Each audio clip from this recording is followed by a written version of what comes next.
Hello guys, welcome back another video. और आज की वीडियो में हम बात करने जा रहे हैं केजीएफ के बारे में। जानती हो आप इसकी कितनी ज़्यादा हाइप बन रही है, मतलब कि एक्चुअल में सब केजीएफ चैप्टर टू हर जगह इसका ही नाम है। बट काफ़ी लोगों ने केजीएफ चैप्टर फर्स्ट देखा ही नहीं है। फन फैक्ट ये है कि दूसरा देख लिया लेकिन पहला चैप्टर नहीं देखा। तो और मेरा भी सेम यही केस है, मैंने भी इसका पहला चैप्टर बाद में ही देखा। जब मैंने चैप्टर टू वॉच कर लिया और मुझे काफ़ी ज़्यादा मज़ेदार लगा तो मैंने फिर बाद में इसका चैप्टर फर्स्ट देखा। तो काफ़ी लोगों के साथ सेम केस है, लेकिन आज सबसे पहले हम केजीएफ चैप्टर फर्स्ट की स्टोरी जानेंगे तो आपको कहानी ईजिली समझ आ जाएगी। और आज मैं इसी वीडियो में केजीएफ चैप्टर फर्स्ट का रिव्यू भी दूंगा और स्टोरी भी बता दूंगा। तो थोड़ा वीडियो लंबी हो सकती है, बता तो मैं दोनों चैप्टर की इसमें दे देता, लेकिन वो काफ़ी लंबी हो जाती, लगभग 40 मिनट की, तो वो बोर कर देती। तो let's start with story time with of chapter first. तो स्टार्टिंग में हमें रमिका सेन दिखाई जाती हैं, जो कि इंडिया की प्राइम मिनिस्टर होती हैं, और वो केजीएफ मतलब रॉकी को मरवाने के लिए ऑर्डर देती है इंडियन आर्मी को कि उसको ख़त्म कर दिया जाए और उसका नामो निशान मिटा दिया जाए। यहीं से रॉकी की कहानी स्टार्ट होती है। उसके बाद हमें दीपा मैम दिखाई जाती हैं, कहानी प्रेजेंट में आती है, जो कि एक जर्नलिस्ट होती हैं। वो कहती हैं कि आनंद इंगलागी, यार इनका सरनेम बहुत दिक्कत करता है, इनगलगी, आनंद इंगलगी ने एक कहानी लिखी होती है कि रॉकी के बारे में, तो उसको फिक्शनल बताती है। तो एक आदमी कहता है वो फिक्शनल नहीं है, और आनंद इंगलगी एक सीनियर जर्नलिस्ट है, वो कोई भी कहानी फालतू में नहीं लिखते, तो आपको उनको एक बार इंटरव्यू ले लेना चाहिए। और रॉकी की कहानी कोई फिक्शनल नहीं है। तो उसके बाद काफ़ी समझाने के बाद वो आनंद इनगलगी से इंटरव्यू के लिए मान जाती हैं दीपा मैम। वो कहती है आधे घंटे का टाइम देती हूँ, तो वो सारे इंटरव्यू के लिए प्रिपरेशन करने शुरू कर देते हैं। फिर विंटेज मर्सिडीज़ में आनंद इनगलगी आते हैं, जो कि सीनियर जर्नलिस्ट होते हैं, उन्होंने रॉकी के बारे में कहानी लिखी होती है। फिर दोनों बैठते हैं मतलब कि इंटरव्यू लेने के लिए।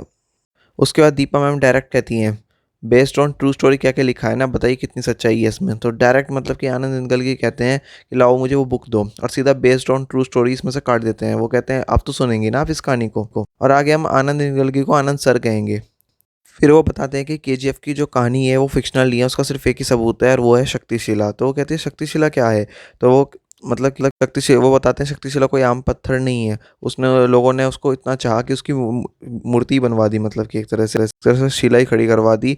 उसके बाद वो कहते हैं कि वो चाहे कितना भी ज़मीन के अंदर हो मैं उसको बाहर निकालूंगी, चाहे कितना भी पैसा खर्च हो। तो अपनी एक इंस्पेक्शन टीम भेजती है कि जाओ और उसे वहाँ से निकालो, कितना भी पैसा खर्च हो। वो कहती है I want to see it, अगर वो एग्जिस्ट करता है। तो यहीं से स्टार्ट होती है हमारी केजीएफ की कहानी। और अगर आपको केजीएफ की कहानी की फुल फॉर्म नहीं पता तो कोलार गोल्डफील्ड। उसके बाद एक बंदे को समझाया जाता है काम की, मतलब वहाँ कैसे जाना है, इंस्पेक्शन करना है, खुदाई करके मतलब कि उसको निकालो शक्तिशिला को। उसके बाद दीपा मैम 1950 से लेकर अब तक के सारे एक बार मंगा देती है, लेकिन कहीं में भी केजीएफ का जिक्र नहीं होता। वो कहती हैं चलो इस बुक को भी छोड़ो, आपके मुंह से ही सुनूंगी मैं स्टोरी, आप बताओ कैसे आखिर है क्या और केजीएफ की कहानी। उसके बाद वो कहानी बताना स्टार्ट करते हैं। वो कहते हैं 1951 की बात है कि किसानों के एक ग्रुप को मतलब कि एक पत्थर मिला वहाँ केजीएफ के पास, तो उन्होंने इंस्पेक्शन के लिए एक टीम बुलाई और उनके साथ सूर्यवर्धन भी आया था। तो वो पत्थर कोई मामूली पत्थर नहीं था, मतलब कि वो एक सोने की खदान का रास्ता था। तो उस दिन दो घटनाएं हुई, मतलब कि वो पत्थर मिला और साथ में हमारे रॉकी भैया का जन्म होने वाला था, क्योंकि उनकी मदर प्रेग्नेंट थी। इधर यहाँ पे पत्थर खुदवा रहे थे और इधर वो रॉकी भैया पैदा होने वाले थे। सूर्यवर्धन एक ऐसा बंदा था जो कि पूरे केजीएफ पे राज करना चाहता था। तो और जैसे ही उसे वो पत्थर मिलता है वो बहुत खुश होता है। उसके बाद यहाँ रॉकी भैया का भी जन्म हो जाता है, मतलब कि वो बंदा जो अब फ्यूचर में राज करने वाला है। उसके बाद जैसे सूर्यवर्धन को पत्थर मिलता है वो सारी जो गवर्नमेंट की इंस्पेक्शन टीम है उस सबको मरवा देता है। उसके बाद जो रॉकी की मदर होती है वो धीरे धीरे उसको पालना स्टार्ट करती है, बड़े प्यार से उसको पालती है, मतलब उसका ध्यान रखती है। एक्चुअली में इस मूवी में रॉकी के फादर नहीं दिखाए गए, उसकी मदर ही अपने आप स्ट्रगल करती हैं। लोग भी उनको काफ़ी परेशान करते हैं, उनका स्ट्रगलिंग फेस होता है और उनका अपनी हेल्थ पे कभी ध्यान ही नहीं रहता था। यहाँ सूर्यवर्धन ने अपने एम्पायर का नाम नारायची रखा होता है केजीएफ का, और वो दूर दूर से मजदूर लाता है, उनसे माइनिंग करवाता है। और एक बार जो यहाँ पर हार नहीं जा सकता। फिर के रॉकी 10 साल का हो जाता है और अपनी मदर के लिए इतने पैसे नहीं ला पाता, क्योंकि उसकी मदर काफ़ी बीमार होती है कि उसका उनका इलाज करा सके सफिशेंट पैसे थे। एक्चुअली में उसकी मदर मरने की स्थिति में होती है। फिर वो अपने बेटे से एक वादा करवाती है कि मुझे नहीं पता तू आगे अपनी ज़िंदगी कैसे जिएगा, लेकिन तू मुझसे एक वादा कर कि जब तू भी मरेगा तो तू दुनिया का सबसे पावरफुल और अमीर इंसान बनकर मरेगा। तो वो वादा करता है मैं अमीर और पावरफुल बन के मरूंगा माँ। उसके बाद उसकी मदर मर जाती हैं कुछ टाइम बाद। फिर रॉकी अकेला हो जाता है और वो चल दिया अमीर और पावरफुल बनने। फिर वो मुंबई आया, स्ट्रगलिंग शहर में, जहाँ पे उसको काफ़ी मार पड़ी। मतलब जो मुंबई था वो सोने की तस्करी का एक अहम हिस्सा था, मतलब कि सोने की तस्करी के बीच दुबई के इनायत खलील और मुंबई की शेट्टी के बीच हमेशा जंग रहती थी। और इन दोनों की जंग के बीच एक बंदे ने कदम रख लिया, रॉकी की। तो एक गरीब के बच्चों का मतलब कि जो ज्वाइन होता है ग्रुप होता है उसमें ज्वाइन कर लिया उसने, जहाँ पे वो स्टार्टिंग में पॉलिशिंग करता था लोगों की। उसके बाद एक बंदा आता है मतलब कि उनके हेड के पास कि हमें पुलिस ऑफिसर एक इंस्पेक्टर बहुत परेशान कर रहा है, तो उसका क्या करें, तो कौन करेगा उसका इलाज। तो रॉकी हाथ उठा लेता है कि मैं मार के आऊँगा उसको।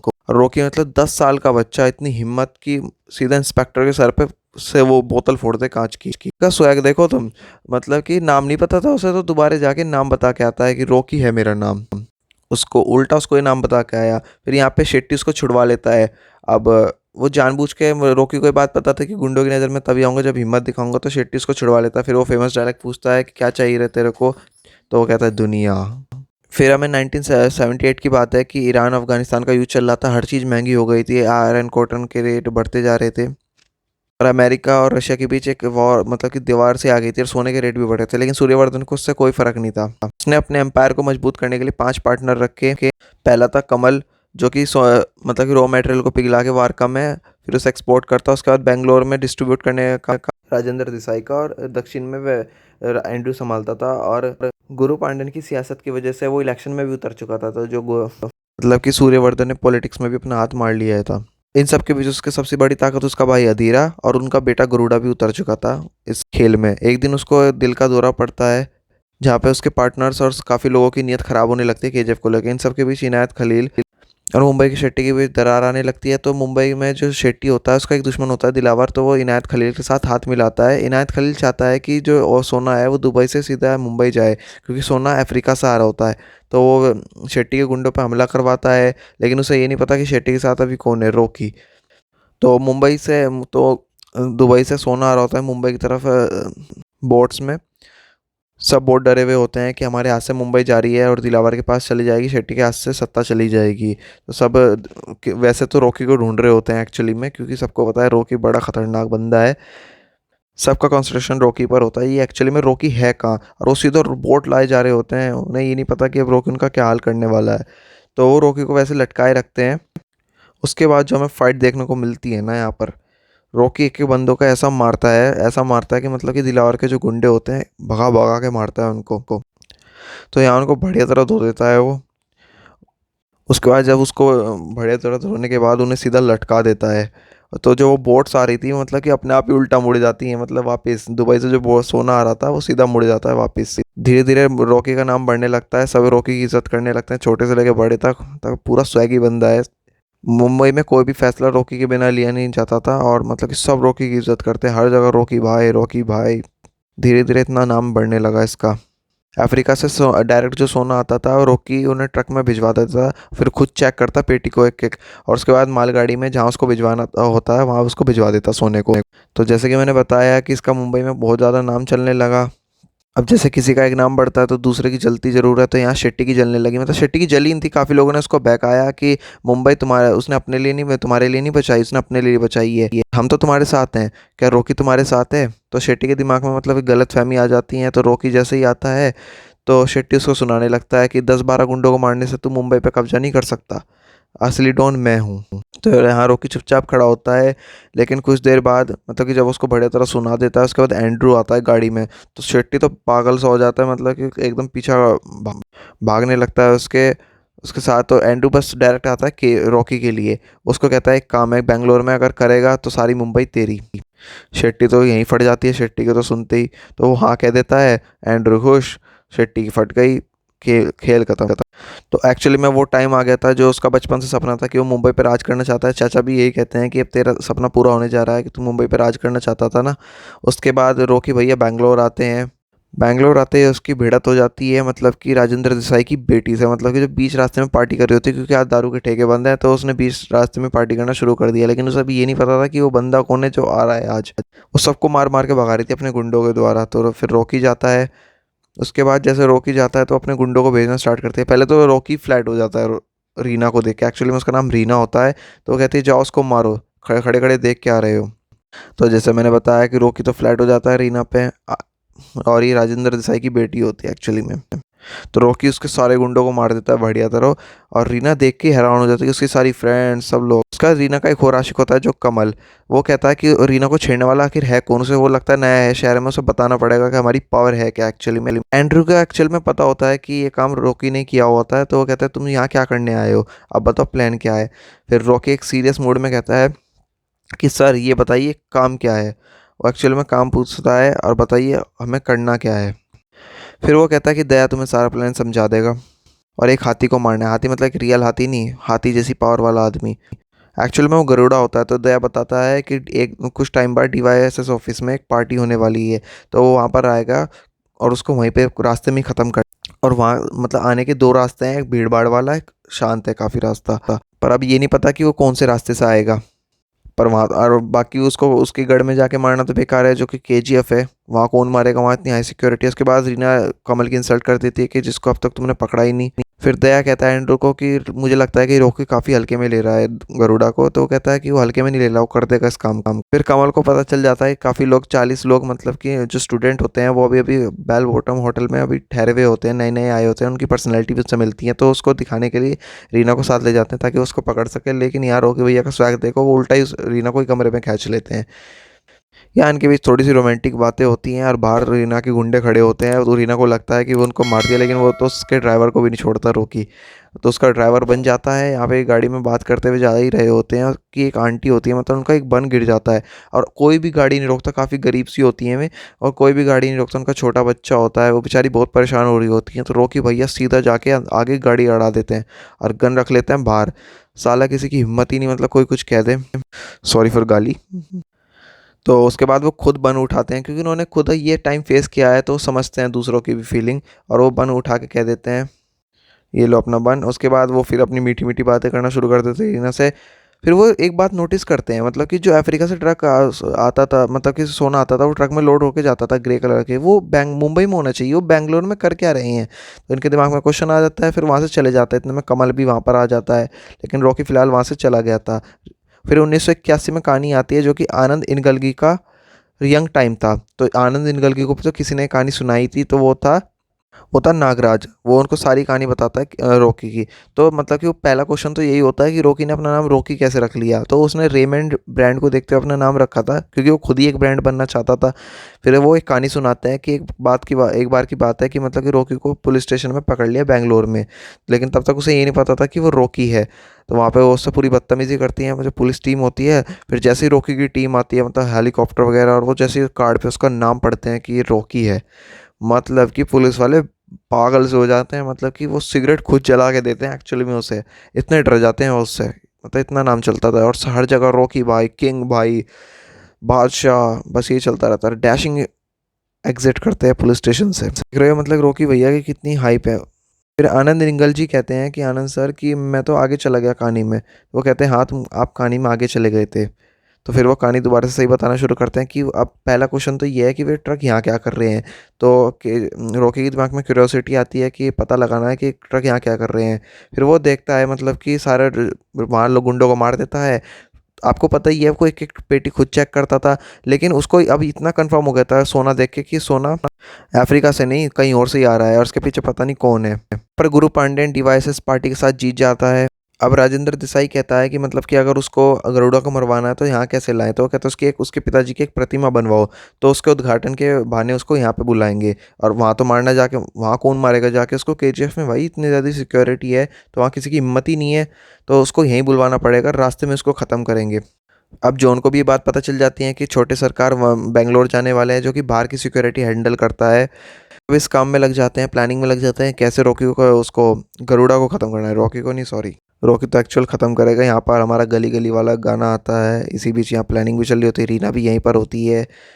उसके बाद कमल अपने गुंडे, यार ये बंदा बहुत बेकार लगता है इस मूवी में, अपने गुंडों को लेके यहाँ पर आ जाता है। अपने आप को बड़ा शाना समझता है। वो कहता है कि आज तू मिल ही गया।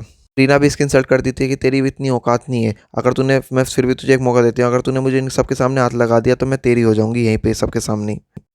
तो रॉकी भैया तो वापस मुड़ जाते हैं। तो इन्हें लगता है कि मतलब कि वो वापस जा रहा है, लेकिन उन्हें नहीं पता कि वो क्या करेगा। पेट्रोल खिंडा देते हैं रॉकी भैया, सीधा सिगरेट जला लेते हैं और सीधा माचिस की तीली लेके आते हैं। लेकिन वो फिर भी उसको हाथ नहीं लगाते रीना को। वो कहता है कि मेरी औकात के बारे में मेरे चाहने वालों के अलावा और किसी को नहीं पता होगा, तो हमेशा सोचने से पहले एक बार बोलने से पहले सोच लेना। और यहाँ पे वो famous dialogue, if you are bad I am your dad वाला। इतने में वहाँ पे राजेंद्र देसाई भी आ जाता है, इनकी वार्तालाप हो ही रही तो राजेंद्र देसाई आता है, वो अपनी बेटी और उसको कमल को बाहर भेज देता है। वो कहता है तुम्हें यहाँ करने के लिए क्या भेजा था, तुम कर क्या रहे हो। फिर वो एक्चुअल में अपना प्लान बताता है कि वो दूसरे रास्ते से ही आएगा जहाँ पे भीड़ भाड़ ज़्यादा है, क्योंकि वे उसके ही बंदे होंगे, नई नई खुली दुकानें हैं उसके बंदे हैं। तो मैं उसको डिवाइसेस ऑफिस के अंदर ही मारूंगा। तो क्या कैसे मारोगे, यहाँ तक कि मिनिस्टर्स तक की भी चेकिंग होगी, गुरु पांडे ने ऑर्डर दिए हैं कि मिनिस्टर तक की भी चेकिंग करनी है। तो क्या बस मुझे एक बार अगर अंदर गन मिल गई ना तो मैं उसको सीधा मार दूंगा। तो गन के लिए देखना, ये सारे यहाँ पे जैसे ऑफिस में, इसमें पार्टी ऑफिस में आ जाते हैं। उसके बाद यहाँ पे गरुड़ा भी आ जाता है और ये सारे इंतज़ाम करना स्टार्ट करते हैं। छोटे छोटे पार्ट से गन बनाते हैं ये। कोई स्प्रिंग लेके, कोई गन लेके, मतलब कि पता नहीं क्या क्या आइटम जोड़ के गन बनाते हैं। तो सामने से फिर रॉकी भी आना स्टार्ट होता है। तो रॉकी को गन मिलने ही वाली होती है, एक्चुअल में जो दया होता है गन देने ही वाला होता है कि मतलब कि जो गरुड़ा के गुंडे होते हैं वो उल्टा उन पर हमला करते हैं। तो सारे वेटर मतलब कि अपने ट्रे के नीचे से गन निकाल लेते हैं। अब सबकी फट के हाथ में आ जाती है। ये हुआ क्या एक्चुअल में, फिर गरुड़ा आता है अपनी सुपर एंट्री के साथ एंड राजेंद्र देसाई सबकी फट जाती है। फिर आते ही वो राजेंद्र देसाई को कहता है कि मेरा बाप तुम पे बहुत भरोसा करता था और मैं उसी भरोसे को जिंदा रखने के लिए यहाँ पर आया हूँ।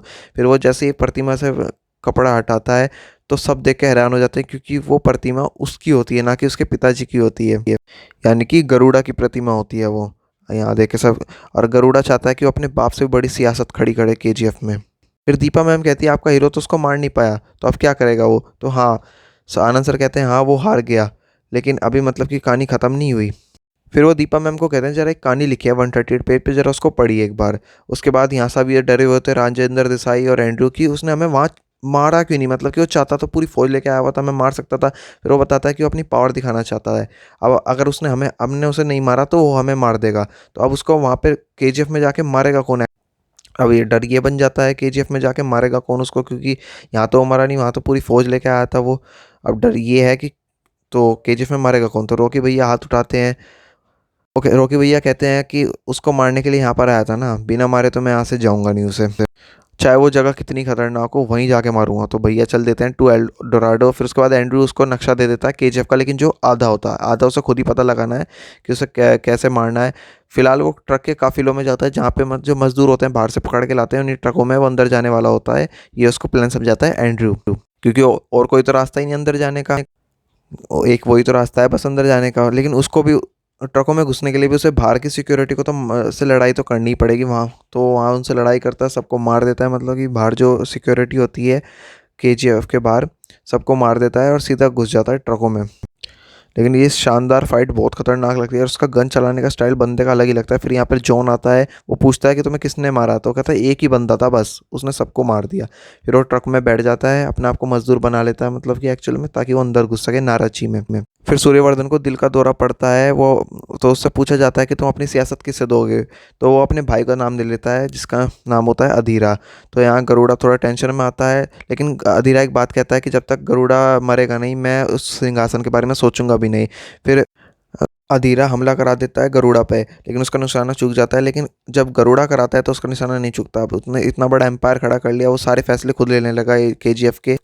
लेकिन उसने एक बात कही थी, जब तक उसका बाप नहीं मरेगा वो अपने पार्टनर को कुछ नहीं कहेगा, और उसके बाद वो उनको सबको ख़त्म कर देगा जैसे ही उसके पिताजी मरेंगे। केजीएफ की सिक्योरिटी के लिए बंदे ने इतना काम कर रखा है कि मतलब बाहर एक बड़ी दीवार, उसके बाद एक बड़ा गेट, फिर मतलब कि वॉच टावर पे इतनी सारी हाई सिक्योरिटी के बाद मतलब कि वे आग से एक पहचान छोड़ते हैं बंद मजदूरों के पीछे कमर पे आग से। उन्हें काम समझा दिया जाता है कैसे कैसे काम करना है। तो रॉकी मतलब काम भी करता है, साथ में प्लानिंग भी करता है कि कैसे मारा जाए। वो माइनिंग करता है नीचे ज़मीन में जाके। उसके बाद वानरम जो कि एक सिक्योरिटी हेड होता है उसे पता चल जाता है कि एक बंदे ने इतने सारे बंदों को मार दिया बाहर, जॉन उसको बता देता है। उसके बाद वो बच्चों से भी खबर लेता है। यहाँ एंड्रू को टेंशन हो रही होती है कि उसके पास आधा ही नक्शा है, बाकी का उस इंतजाम उसे खुद ही करना पड़ेगा। वो काफ़ी सारे वॉच टावर के बीच एक ऐसा वॉच टावर है जो जिसका रास्ता अगर नीचे खोदा जाए वो सीधा महल की तरफ जाता है। अगर वो उसका पता लगा ले तो उसको वहीं महल में जाके मार सकता है। उसके बाद एक बंदा कहानी सुना रहा होता है, मतलब वहीं जो मजदूर होते हैं आपस में, कि एक सुंदर लड़की जिसकी शादी हुई, अच्छी खुशहाल ज़िंदगी जी रही थी, लेकिन उसे यहाँ आके अपने पति के साथ काम करवाना पड़ रहा है। कैसे नरक ज़िंदगी बन चुकी है इनकी। मजदूर काफ़ी परेशान होते हैं, मतलब अगर कोई लड़की भी पैदा होती है उसे मार दिया जाता है। इनकी ज़िंदगी नरक से बदतर थी। आनंद निगल की जो कहानी सुना रहा था नागराज, वो एक और कहानी सुनाता है उन्हें कि एक पब की कहानी सुनाता हूँ लाओ तुम्हें। कि एक पब में एक बार मतलब 20 लोग आए रॉकी को मारने के लिए, और वो अकेला बस उसने MG3 गन से सब बंदों को मार दिया। दीपा मैम कहती है आप दोबारा कहानी में आगे चले गए थे, फिर उसको पानी वानी पिलाते हैं, फिर वो कहानी कंटिन्यू करते हैं। यहाँ पे सूर्यवर्धन की हालत बहुत ख़राब होती है, तो विराट उनका अपने पिता का ही खून देख के डर जाता है। तो यहाँ पे एक इनके सामने दो टेंशन आ जाती हैं, लेकिन मतलब कि अब इनकी खुद की भाई भाइयों की वो हो रही है, मतलब लड़ाई। तो सूर्यवर्धन कहता है आपस में लड़ने का समय नहीं है, इससे बड़ी प्रॉब्लम तो भी बहुत ज़्यादा है। फिर मतलब गरुड़ा अपने भाई को यहाँ से जाने के लिए कहता है कि तुम्हारा जरा सा खून देख के डर गए, तुम यहाँ से निकल जाओ। उसके बाद पहली तकलीफ के बारे में बताता है जो बड़ी है। इनायत खलील की निगाह होती है केजीएफ पर, और वो अगर एक बार अंदर घुस गया तो बाहर नहीं जाएगा केजीएफ से। उसके बाद दूसरे प्रॉब्लम ये है कि रमी का सैन इलेक्शन में खड़ी हो रही है, और उसे तो लोग इतना इज्जत देते हैं कि मतलब हमें तो इज्जत पैसे दे के करवानी पड़ती है, लेकिन उसे तो ऐसे ही दे देते हैं। फिर मतलब जो गुंडे होते हैं वो मतलब एक अंकल होते हैं, वो जो कमज़ोर होते हैं, रंधे होते हैं, उन्हें परेशान कर रहे होते हैं। यहाँ पे कमज़ोर और जो भी किसी भी शारीरिक रूप से प्रॉब्लम होते हैं उन्हें मार दिया जाता है, लेकिन यहाँ पे केजीएफ जो रॉकी है सबको मारना शुरू कर देता है। मतलब उसका पावरफुल वाला वर्जन बाहर आता है, और वो वहीं अंदर माइन में जाके सबको मार के आता है। मतलब कि इतिहास में पहली बार हुआ है किसी ने इन पर हाथ उठाया, और अंकल सही कोई अगर किसी को मारने के लिए अंदर ले गए हुए और वो सही सलामत बाहर आ गया। लोगों के अंदर भी एक नया हौसला आता है इस बंदे को देख के, मतलब कि इसने कैसे कर दिया ये तो नया ही रूप हुआ। मतलब कि सब लोग हैरान हो जाते हैं कि मतलब कैसे अंकल बच के बाहर आ गए, रॉकी ने कैसे सबको मार। उसके बाद विराट एक खबर सुनाता है कि सूर्यवर्धन मर गए, मतलब कि पिताजी मर चुके हैं। तो सबके सब सारे के सारे टेंशन में आ जाते हैं, लेकिन गरुड़ा को कोई फ़र्क नहीं पड़ता क्योंकि उसे तो सियासी। यहाँ पे वनराम बताता है कि एक बंदा है जो कि सारे लोगों को मारे जा रहा है हमारे, तो वो कहता है कि काली माँ की पूजा के बाद मैं सारे दुश्मनों को ख़त्म कर दूंगा कल। यानी कि काली माँ की पूजा करते ही वो सारे वो दुश्मनों को ख़त्म कर देगा, और उसने 3 बंदे पाल काली माँ की बलि चढ़ाने के लिए। यहाँ वानराम अपनी सिक्योरिटी हाई कर देता है, जितनी हो सके उतनी सिक्योरिटी हाई कर देता है। फिर उसे एक रास्ता मिल जाता है जो कि सीधा वॉच टावर से महल की तरफ जा रहा होता है। यहाँ माता की पूजा की तैयारी हो रही होती है, और बलि बलि के लिए मतलब कि जो गरुड़ा होता है वो आ ही रहा होता है। और यहाँ वानराम टेंशन हो जाता है, उसे पता चल जाता है कि ये बेवकूफ़ी है, उसने हमारा बेवकूफ़ बनाया है शॉर्ट सर्किट करा के उसने, और वो हमारी पूजा हमारे बीच ही है पूजा में। ये तो सिर्फ एक बहाना था कि वो इसके नीचे से होते हुए वहाँ जा रहा है महल में, वो महल में नहीं है, उसने हमारा बेवकूफ़ बनाया, वो यहीं पर है। यहाँ पे एक की बलि दे देता है गरुड़ा। उसके बाद जैसे ही वो दूसरे की बलि देने वाला होता है, उनके बीच में रॉकी छुपा बैठा होता है, सीधा गला काट देता है गरुड़ा का। देखा मतलब कि बंदे ने कैसे एकदम गला घुमा के मारा है। यहाँ सब देख कर डर जाते हैं। अब सेना ही क्या करे जब राजा ही मर गया, तो सब देख कर डर जाते हैं। सबको खबर हो जाती है गरुड़ा मर गया, सबके पास खबर आ जाती है, यहाँ तक कि रमी का सैन इनायत खलील के पास भी खबर आ जाती है। और अब एक ऐसे स्ट्रांग बंदे ने केजीएफ पर कदम कर रख लिया है, और पता है केजीएफ की सेना में कौन है अब, मतलब कि रॉकी की सेना में कौन है, वो मजदूर लोग। उनमें भी अब इतनी हिम्मत आ गई है कि कोई हाथ नहीं लगा सकता अब रॉकी को, उसके एक इशारे पे वो कुछ भी करने के लिए तैयार है। अब वनरम चाह के भी कुछ नहीं कर सकता, अगर वो अपनी सेना भी भेजे तब भी उसके मजदूर जो इतने सारे लोग हैं वो रॉकी के लिए जान भी देने के लिए तैयार हैं। तो यहीं इस मूवी का एंड हो जाता है। एक्चुअली में मूवी मतलब कि ख़तरनाक थी, थोड़ी सी कहानी है, आपको लंबी लगी होगी आपको, लेकिन पहली कहानी है तो आपको अगर ये समझ में आ गई होगी। वैसे मैंने इजी लैंग्वेज में समझाने की कोशिश की है। अगर अब मैं दोबारा समरी दे देता हूँ, और अब बताऊँगा अपना रिव्यू। एक्चुअल में अपना रिव्यू देता हूँ। तो कहानी एक ऐसे बच्चे की, मतलब जो गरीब घर में पैदा होता है, फिर वो कैसे उसने उसकी मदर ने उसको स्ट्रगल फेस में पाला, इतने सारे लोगों जिसे एक अमीर बनना था, दुनिया में नाम कमाना था, वो बंदा आया कैसे उसने केजीएफ में सबका ही रुख बदल डाला। यहाँ पे इतने खतरनाक लोगों से उसका पाला पड़ा, लेकिन अब उसने जैसे केजीएफ पे अपना हाथ जमा लिया है, अब तो शायद उसको कोई हिला ही ना पाए। लेकिन अभी भी एक गुंडा बचा है, अधीरा। इस मूवी में अधीरा बचा हुआ है अभी। एक्चुअली में गरुड़ा तो मर गया, लेकिन सूर्यवर्धन का भाई अभी अधीरा बचा हुआ है, जो कि नेक्स्ट पार्ट में आएगा, और वो भी बड़ा खतरनाक है। और आई थिंक अगर आपको पता चल गया होगा, अधीरा को प्ले करने वाले हैं संजय दत्त, और रमिका सेन को प्ले करेंगी रवीना टंडन। कहानी अच्छी है इस मूवी की, मतलब कि काफ़ी अच्छी कहानी ले रखी है, स्टोरी बहुत अच्छी है, थोड़ी इमोशनल भी है बीच में, मतलब कि कैसे एक माँ अपने बच्चे को पालती है। एक्शन भी बढ़िया है, मतलब कि रॉकी का तो स्वैग ही बंदे का अलग है। हालांकि पहली चैप्टर में इतनी हाइप नहीं बनी थी केजीएफ की, बनी थी लेकिन इतनी नहीं बनी थी। लेकिन केजीएफ चैप्टर जब से 2 आई है, उसने तो अलग ही हाइप बना रखी है भाई। पर्सनली मैं बताऊँ, ये कहानी तो बिल्कुल एपिक है। मतलब कि जब मैंने इस कहानी को देखा ना, तो मुझे मज़ा आ गया था इस कहानी को देख के, और तब जाके मुझे लगा कि यार केजीएफ 2 तो बेस्ट थी। और केजीएफ जो चैप्टर 2 है मैंने देख लिया, वो एक्चुअल में वो भी काफ़ी अच्छी स्टोरी है उसकी। तो यही थी इसकी कहानी। तो आज के लिए इतना ऐसा है। Thanks for watching.